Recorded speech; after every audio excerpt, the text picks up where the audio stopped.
This video, it's not clickbait. I sold my 2021 Low Rider S so I could get a 2016 Iron 883. Alright, before you click off this video, or worse, click unsubscribe, let me say that there will likely be another Low Rider S in the future on this channel.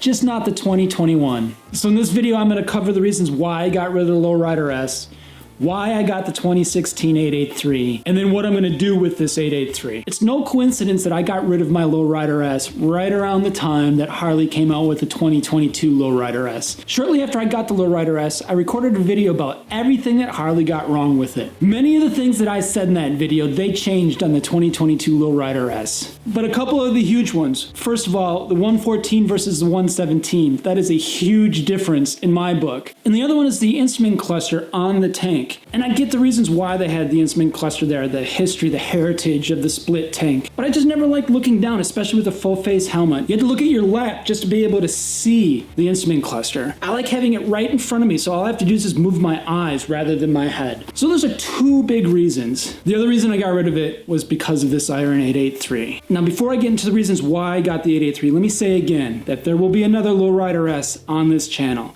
Just not immediately, because I got this 883. It just didn't make sense to have both bikes at the same time. So let's get into the reasons why I got this 883.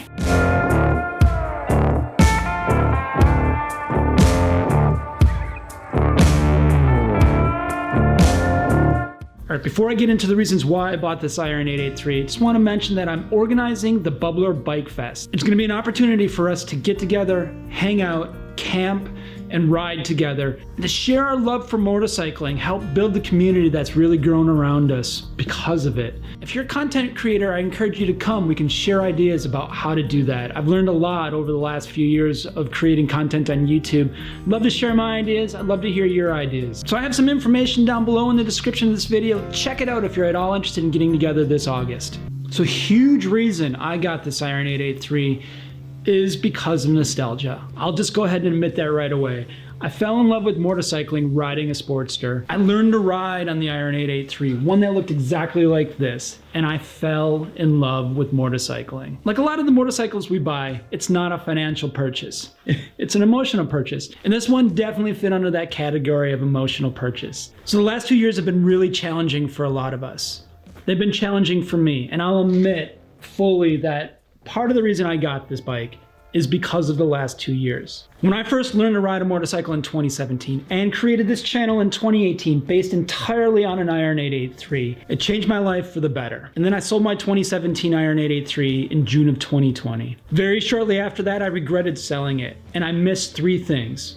First of all, I missed everything that I learned from riding this bike. I missed learning how to ride, I missed learning how to wrench on the bike, and I missed modding it. The other thing that I miss is all the travel that I had on the Iron 883. Yeah, the Iron 883 is not the best platform for long distance touring, but I modded it so I could. And the challenges I faced while riding long distance on a bike that's not designed for riding long distance really changed my world. Something I will never ever forget, something I want to experience again. And the last thing that I miss is the community that developed around my adventures on this Sportster. These last 2 years really made it challenging to keep that up. Yes, it's not about the bike, and I'll have other adventures on this channel on the Africa Twin, but I just wanted to get this again to experience some of the same things that I did in 2018 and 2019 while riding this bike. So let's get into what I'm going to do with this bike, and let's talk about some of the issues that it has.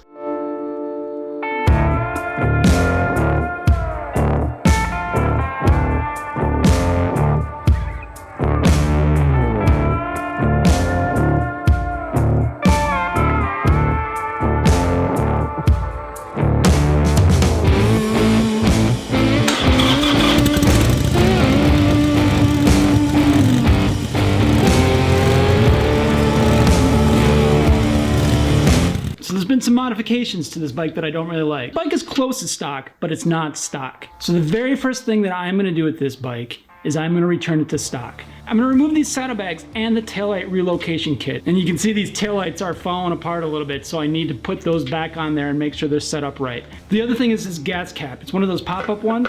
doesn't seem to want to stay down. I could probably fix that easily, but probably what I'm going to do is I'm going to buy an OEM gas cap and put that on there. And then once I get it back to stock, I'm going to go on at least one ride with it. I'm going to shoot as much video as I can with this bike in stock form, but we're in our Wisconsin winter, so that might be a bit challenging. Hasn't stopped me in the past, but I'm going to try and do it as much as I can. Then after that, my plan is to start modding. The Iron 883 is a modder's dream, so I'm really going to take advantage of that. What I'm about to say, I'm probably going to catch a little bit of heat for, but I'm going to start modding this bike exactly as my 2017 was set up. I'm going to do that for a couple different reasons. One, the same nostalgia that I was talking about earlier in this video. I love the way that bike was set up. I want to experience that again. The other reason is I've got a lot of questions since starting this channel about how I modded it. Here's a great opportunity for me to show you exactly how I've done it in videos. A lot of the mods I did in that bike, I didn't record any videos for it. So basically over a period of 2 weeks, I'm going to mod this bike what took me a year to do on my 2017. Eventually what I'm going to do with this bike is I'm going to mod it probably once a year to something completely different. Just because I really enjoy the experience in the garage with a Sportster, and it'll give me an opportunity to try different things with this bike. That's what I originally intended before I sold the other Sportster,